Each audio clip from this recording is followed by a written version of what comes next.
Hello friends, welcome back to the new tutorial. In the last two videos we have already created how to create a document, how to get a document and how to insert a document.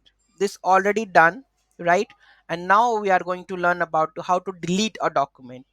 Okay, so this is have the delete document, so you have to put the delete document with the document ID. Let's have a look for that one. Just we have to update the code with delete document. So here we have this delete document, right? So let's make it like delete document. Okay, this is our database ID, collection ID, and this is our document ID that we want to delete. Okay, after this we have the, let's go back, and here we have to just copy the last three lines. Okay, if something went wrong with this, it will update like this. Okay, document deleted, or if there is an error, we can get what exactly the error is. Okay, so currently here you can see that we have two documents currently, and let's see. And if I go to here, we have the two documents, right?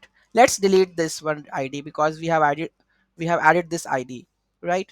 This ID 126. Okay, let's run the code, and document deleted. Okay, let's refresh it. And the document helmet is deleted successfully, right? So this is how you can delete a record from a collection or document. Any doubt, any query in that, do let me know in the comment section. Thank you so much for watching this video. Have a great day.